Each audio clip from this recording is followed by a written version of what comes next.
Nick, can you talk us through what was your mindset when you got that fake punt and when you got that ball in your hands? Oh, that's one of the things we've been working all year. It's very different running in the game than it is in practice. In practice, I score every time. In the game, I was just trying to get the first down. But the guys in front of me did a great job of getting pushed. I just, put my head down, try to get the yard for the team. But shout out to Coach Disher and Coach Fritz for just trusting me in that situation. And shout out to the guys in front of me for getting a knockback for us to get the first down. A little bit different from playing defense. I can hear you. Close the door. What you said? Just a little bit of different from playing linebacker, playing defense. Almost that. I played a little running back in high school. Did my thing a little bit, so it was good to get a carry in a college football game. But it's definitely different when you're the one getting tackled. So those big guys slanted in. I was like, okay, let me get what I can and get down. The last time Tulsa had a chance, you were up 11 in the fourth quarter. They were near midfield. You had a sack, and then I think you assisted on a sack on consecutive plays. How big was that defensive stop to just make sure it wasn't going to be a game?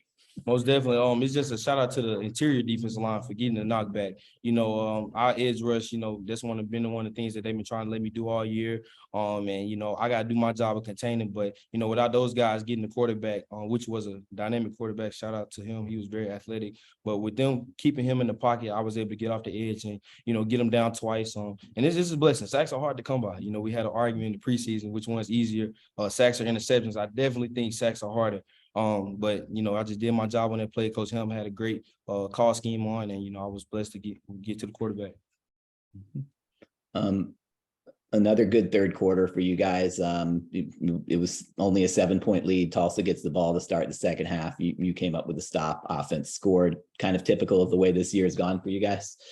Most definitely, like Coach Fritz said, that's one of the things that we emphasize on defense is coming out of the third quarter, come out of halftime, being able to make adjustments and apply those adjustments and play shutout defense and not really give up any points in the third quarter. I think we gave up a field goal, which is 3 points too many, but that's just our ideology because a lot of times the momentum flips in the third quarter.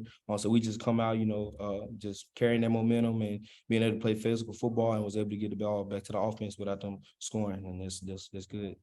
There's a chance ESPN College Game Day could come to New Orleans next weekend. What do you think that would mean for the program? Obviously, it'll be great for the program, but if they're there, we're gonna do our job and try to go 1-0. If they're not there, we're gonna do our job and try to go 1-0. So it's exciting, but the goal is the football game. Beating UCF. Yeah, people outside were worried this might be a letdown game. Even though you were coming off a bye, just what was the team's thought process going into the game?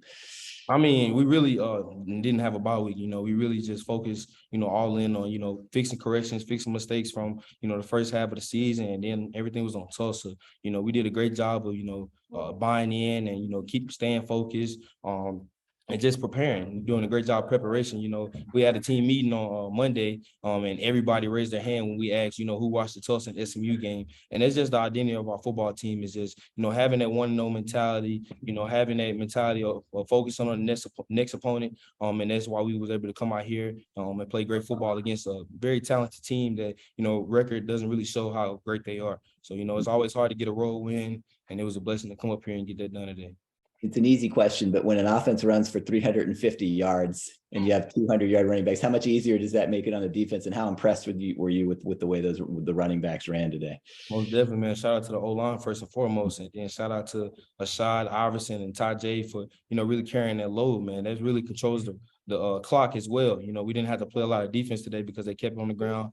They kept converting, and this is one of the things that you got to have in the second half of the season. You got to have physical defense, and you got to be able to run the ball on offense. And it's great that we're doing that. Got to keep that going on because now it's time to play Central Florida back at home and 1-0. Last one. I'm good. Okay, thank you. Thanks.